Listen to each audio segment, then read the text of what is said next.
The first kind of trap has no mechanical parts at all. It's human hands. I've dug out 4 or 5 moles by hand over the years when I just happened to notice a mole digging close to the surface and was able to scoop it right out. Once, when I was not actually in pursuit of a mole, I stuck my hand down into some soft soil and caught one entirely by accident.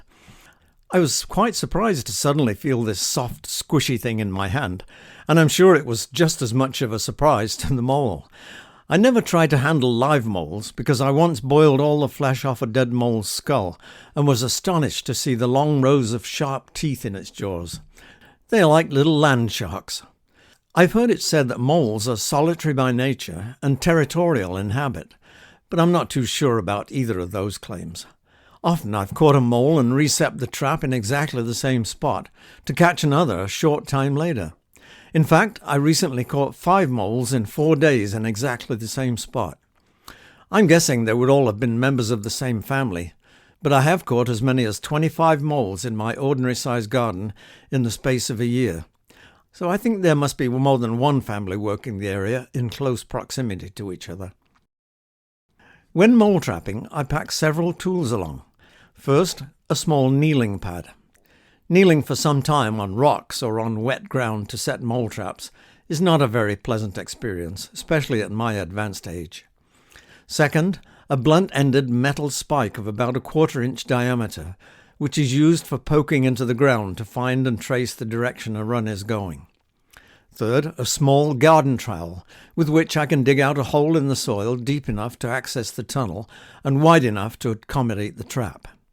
Fourth, an old soup spoon, the handle of which was extended with a strip of soft metal for scooping loose soil out of the tunnel. That way, I don't need to wear gloves to hide my hand scent. Fifth, a roughly 2-inch wide L-shaped section of a branch, which I can insert into the tunnel and press down to smooth out its floor and walls, leading the mole to believe there has been no suspicious disturbance to the run. Sixth, a variety of traps for different circumstances. Number 1, the scissor trap. This is the trap I use most often. Its simple design makes it easy to set, with little danger to the fingers, and it's super effective. I have 10 of these, and during spring and summer months, they are all in use in my yard all the time. Most of them I picked up at country antique stores. Whenever I notice mole activity in the yard, I try to locate as many runs as I can in the area and then insert a scissor trap into each one, even though they might wind up being quite close together. Setting the trap is simplicity itself. As the upper arms are squeezed together, the jaws below open up, being kept open by a notched key which fits between the jaws. When the key is dislodged, the jaws close together, the action being powered by jointed leaf springs attached to the upper arms. Having positioned the trap into the tunnel, I lay a few short sticks or pieces of woodbark across the hole opening, making sure these do not inhibit the opening action of the arms. Then I cover the sticks with any large leaves from the surrounding area and finish off with a mounded layer of loose soil so that any openings which could allow light into the tunnel are fully covered. I believe most other mole catchers simply backfill the entire trap area with fine sandy soil, anticipating that the mole will push his way through the blockage and thus dislodge the key. Some scissor traps now being sold over the web have short jaws and are cheaply made with thin, spot-welded metal, but I prefer the older units, which are of a heavier construction. When set, the trap's upper arms are vertical and visually close together. When the trap has been triggered, the arms open wide, so it's easy to see from afar when the trap has been sprung. While some other traps may be just as efficient, they often have to be excavated before you can tell if anything has been caught. Having often forgotten where a trap has been placed, I decided to spray paint the tips of the arms bright yellow to make the trap more visible. I have also taken to marking the spot by sticking a large spike-type nail into the ground, tied around with fluorescent tape. Number 2, the trap line. Along with the scissor trap, the trap line is my co-favorite. Although the mechanism looks complicated, with a bit of practice, it's actually quite simple to set. However, a great care has to be taken when setting the trap, as the wind-up spring is extremely powerful and the jaws can cause severe damage to fingers. Being unidirectional, 2 traps are needed if set in a continuous mole run. Its compact size, while ideal for small spaces, makes it very easy to lose, so I attach a long, thin, fabric-coated wire to the tail end of the mechanism that helps me keep track of it. The wire has to be thin enough not to interfere with the trap's mechanism. This trap is excellent for use when the mole's tunnel passes beneath a concrete paver. The trap can be set into the tunnel and then covered over by the paver. It will also fit neatly into crevices and rock walls where no other trap would fit. Number 3. The half-barrel trap. Many online mole catchers seem to prefer this type of trap over other designs, but I've had no success with it. There's a real danger of damage to the fingers setting the trap, which seems to me to be a tricky and scary procedure, with a wire noose at each end of the omnidirectional unit activated by powerful springs.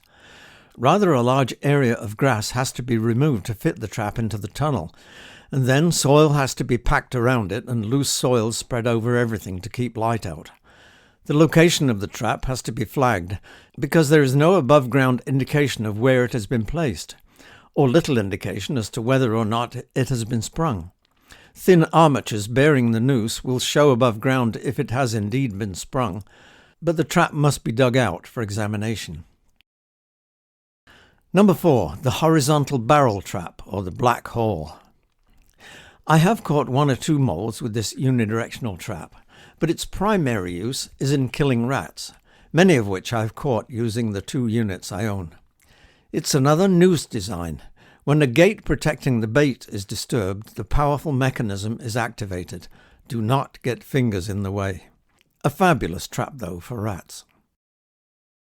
Number 5. The vertical barrel trap.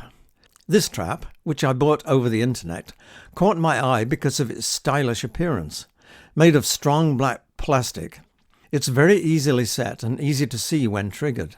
Having purchased 4 units only very recently, at the end of the year, I have not yet been able to take them through an extended trial period, but I did try one out as soon as I bought it, and almost immediately caught a mole. The design principle is that a circular steel barrel with a serrated edge travels downward with spring-loaded force when a gate at the base of the unit, lined up inside the mole run, is pushed aside. A pulling motion on the bright red handle at the top of the unit sets the trap, which drops down when the trap is activated. There's no danger to fingers at all. The unit comes with a circular hole-digging accessory, which is used to clear a precisely shaped hole down to the bottom of the mole run. I have great hopes for the future of these attractive-looking traps. Number 6. The Mole Buster. This design works quite well. I've caught several moles with them. The principle is that the elongated jaws of the self-sprung arms are held open by a square-shaped wire trigger, which, when dislocated, allows the jaws to snap shut. There's no danger to fingers in setting the trap, but for me, there are a few disadvantages that lead me to use this trap less often than the others.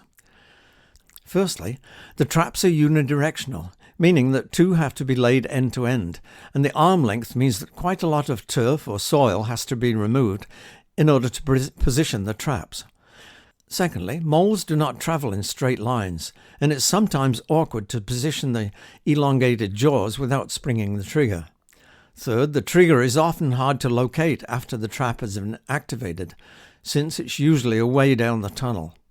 A pair of plastic levers which are clipped to the armatures and aligned to fit inside a collar to indicate when the trap has been tripped are rather fiddly to set up, and I can never remember which arm is the lower one or the higher one.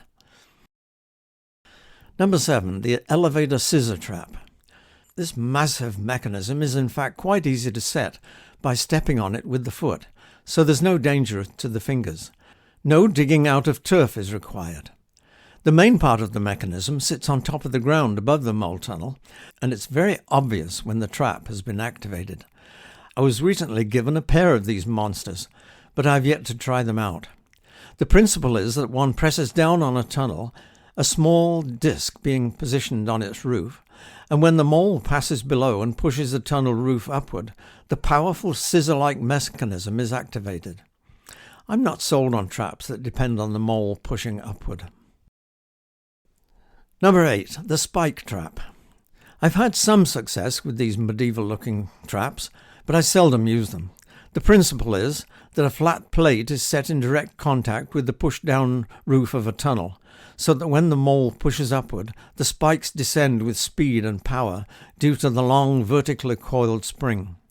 Long, spear-like arms pushed into the ground stabilize the tall structure. The trap is activated by pulling upwards on a handle at the top. Getting the plate to remain in position without it being triggered usually takes a few tries and can be quite frustrating. Of course, there are many videos on the web about how to catch moles with various traps, as well as how to discourage them by various means. One such allegedly surefire method of repelling moles is to pour a dose of gasoline into the mole tunnel. While this procedure may be effective, I hesitate to poison the soil in this way, as it is no doubt damaging to plant roots and other garden creatures.